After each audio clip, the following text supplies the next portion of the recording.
Otherwise जो खेल बन चुका है लग नहीं रहा कि वहां पे मुल्तान में रहते हुए अल्लाह करे इंसाफ उनको मिले, लेकिन बड़ी रुकावटें आएंगी। गलानी से नहीं होने देंगे इंसाफ, मैं ये गारंटी से कहता हूँ। लड़की के वालिद से कहूंगा कि इमीडिएटली अपने केस की तफ्तीश किसी दूसरे जिले में ट्रांसफर करवा। मोहतरमा हमारी चीफ मिनिस्टर साहिबा, खैर आपकी तो एफिलिएशन भी है उनकी पार्टी के साथ, आप उनको रिक्वेस्ट करें, आप उनके पास जाएं। जब नामजद मुल्ज़म है 302 का, उसको तो आप इल्तवा में भी नहीं डाल सो। हमारी माएँ तो फिर खुद कुछ धमाका करती। ये क्या लॉजिक है, बच्चे को थप्पड़ मारा और खुद कुछ कर। जब पीएफएस वाले गए वहां पे, तो आप कमरे को देखे जो तस्वीर में नजर आ रहा है, वहां पे ऐसा कुछ नहीं लग रहा कि लड़की बड़ी डिप्रेस थी। जब तक गिलानीज जैसे करैक्टर हैं, इस तरह के मामलात को वो उनका रुख तब्दील करते रहे। ये एक तस्वीर बहुत कुछ बता रही है कि जो कम अज कम नहीं बता रही। वो दीवान उठा के उसने बेड पे रखा, बेड की अब चादर देखे कोई सलवट नहीं है। क्रेडिट जाता है, गिरफ्तारी हो गई है, ये क्रेडिट आपको जाता है। लड़की का वालिद बता रहा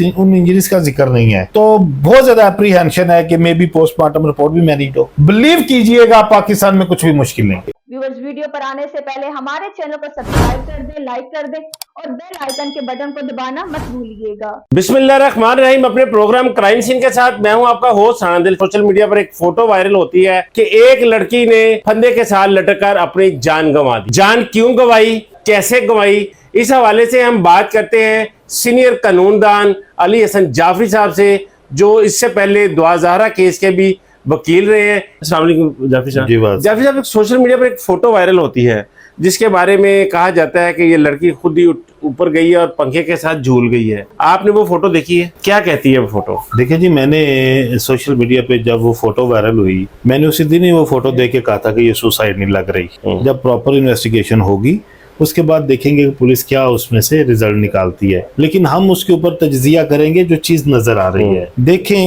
एक दीवान है और काफी भारी दीवान है।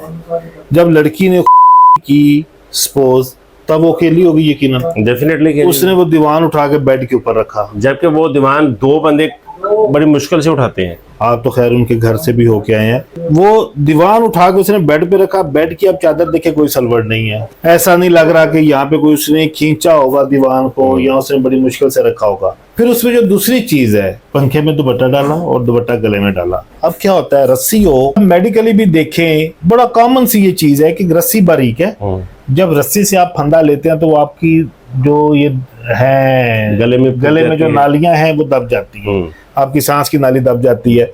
अब चादर हो या दुपट्टा हो, जो चौड़ी चीज कोई होगी वो इतना आसानी से नहीं दबाती, इतना आसानी से वो वेन्स को दबाती नहीं है। देखें, पंखा है, दीवान है, नीचे बेड है। ह्यूमन साइकी क्या है कि जब कोई भी इंसान इस तरह का स्टेप लेता है, वो 1-2 सेकंड की बात होती है, उसके बाद इंसान अपनी सेंसेस में आ जाता है। जब उसने वो दुपट्टे से अपने आप को लटकाया होगा, दीवान नीचे मौजूद है, क्योंकि दीवान गिर नहीं सकता, उसकी ठोकर से कम नहीं गिर सकेगा। तो जब उसको हल्की सी पेन हुई होगी तो उसने लाजमी दीवान के ऊपर पाँव रख लेने थे और उसने वापस आ जाना था अपने उस कैफियत से कि मैं सुसाइड करने जा रही हूँ। फिर सर, इसमें एक और बड़ा अहम पॉइंट है कि जब पीएफएस वाले गए वहां पे, तो आप कमरे को देखे जो तस्वीर में नजर आ रहा है, वहां पे ऐसा कुछ नहीं लग रहा कि लड़की बड़ी डिप्रेस थी या लड़की ने कोई अकेली बेचारी वहां पे खींचातानी करती रही है, कोई सामान डिस्टर्ब हुआ हो या कुछ भी ऐसा। लिहाजा देखिए, ये चीजें इन्वेस्टिगेट होनी चाहिए पूरी।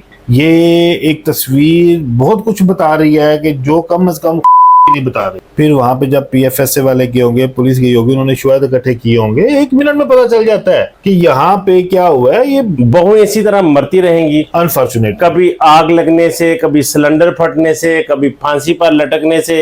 ये सिर्फ बहू ही क्यों हर दफा मरती है? जब तक इस तरह के जो हादसात है उनकी प्रॉपर इन्वेस्टिगेशन नहीं होगी मेरिट पे, जब तक गिलानीज जैसे करैक्टर हैं, इस तरह के मामलात को वो उनका रुख तब्दील करते रहेंगे और वो प्रॉपरली इन्वेस्टिगेट नहीं होने देंगे, वो जब इन्फ्लुएंस करेंगे। अब देखिए ना, पहले उन्होंने अवाम का मैंडेट चुराया पूरे मुल्तान से।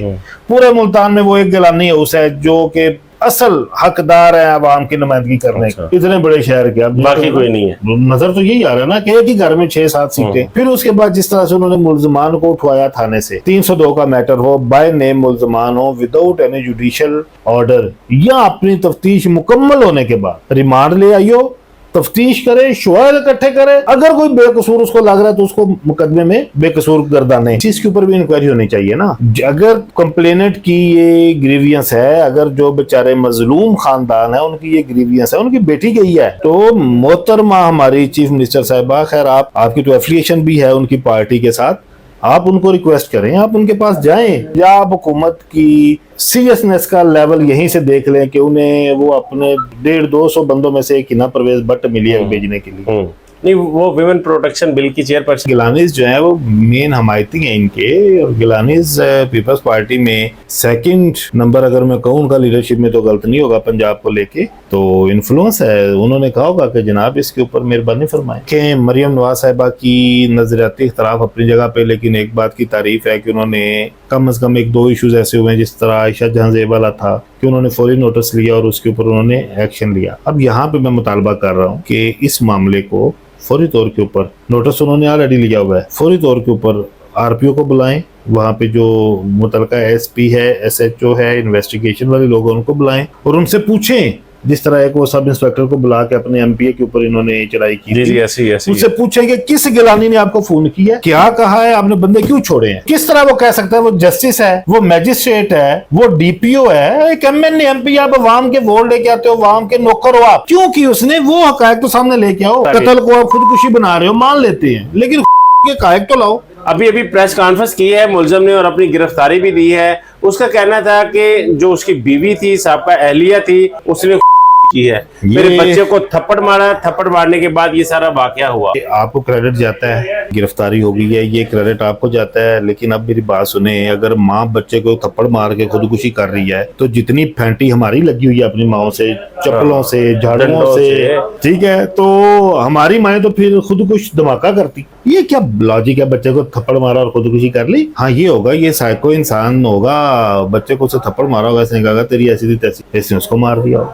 अब ये जो पुलिस के आला हुकाम है, आईजी पंजाब साहब हैं, बड़े एफिशिएंट हैं, अब उनके ऊपर आइए, वो कौन गिलानी है और क्या अख्तियार है उसको, किस तरह वो एक बंदे को विदाउट एनी जुडिशियल ऑर्डर थाने से निकलवा सकते हैं। सर इस पर अहले मुल्तान जब गिरफ्तारी पड़ जाए, जब गिरफ्तारी पड़ जाए, या आप किसी बंदे को जो नामजद एफआईआर में है उसकी गिरफ्तारी इवन आपने अगर इल्तवा में भी रखी है तो उसके पीछे रीजन देनी पड़ती है आपको। जब नामजद मुलजम है 302 का, उसको तो आप इल्तवा में भी नहीं डाल सकते, कानून कहाँ पे है। जब एक बंदे को इस तरह तो फिल्मों में होता था कि बड़ा डॉन गया, उसने जाके वो गिरफ्तारी वाला रजिस्टर निकाला और फाड़, केस उन्होंने खराब कर दिया, वकूए के फौरी बाद वो पकड़े गए। अब वो 4-5-7 दिन हो गया उनको, उन्होंने बेलें शेलें कराई, वो बाहर प्रिपेयर हो गए, अब उनको पता चल गया कि हमने अपना डिफेंस किस तरह से करना है। अब इतना टाइम उन्होंने ले लिया, अब तो उन्होंने सारी तैयारी कर ली होगी। लड़की के वालिद से कहूंगा कि इमीडिएटली अपने केस की तफ्तीश किसी दूसरे जिले में ट्रांसफर करवा दें।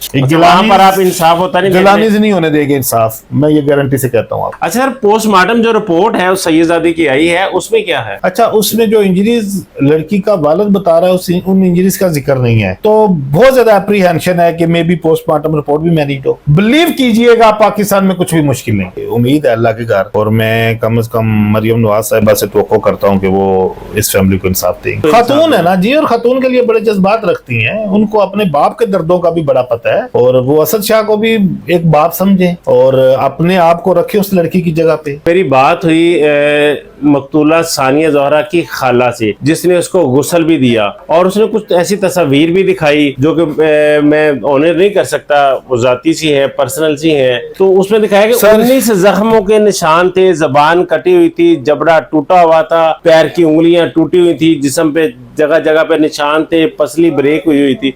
तो फिर हम उसको किस तरह करें? और सबसे बड़ा एलिमेंट जो है सर, में जो गर्दन की हड्डी टूट जाती है, वो सलामत है? पोस्टमार्टम क्या रहा है? मैंने कहा, मैंने जब एक बात कह दी कि मुझे तो लग रहा है कि मे बी पोस्टमार्टम रिपोर्ट भी मैनेज हो गई हो, मे बी वो पीएफएसए को भी मैनेज कर लें, लिहाजा ये फौरी तौर पे वहां से तफ्तीश तब्दील करवाएं।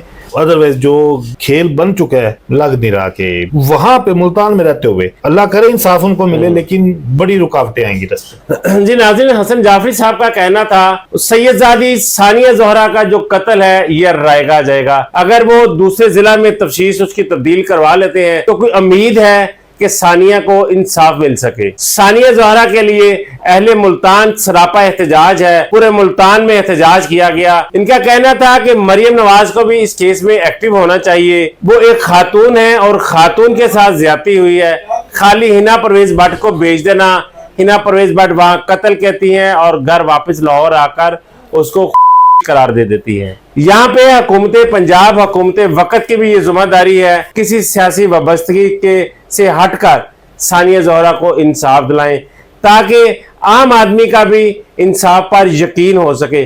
अगर सानिया ज़ोहरा को इंसाफ ना मिला तो हर गरीब आदमी, हर हारी, हर मजदूर ये सोचेगा कि एक वडेरे, एक जागीरदार की बेटी को इंसाफ नहीं मिल सका तो हमें इंसाफ कौन देगा।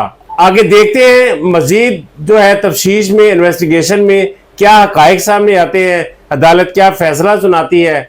इस केस पर आपको लम्हा ब लम्हा जो भी अपडेट होगी उस बारे आगाह किया जाएगा। इजाजत दीजिए, अल्लाह ने के बाद।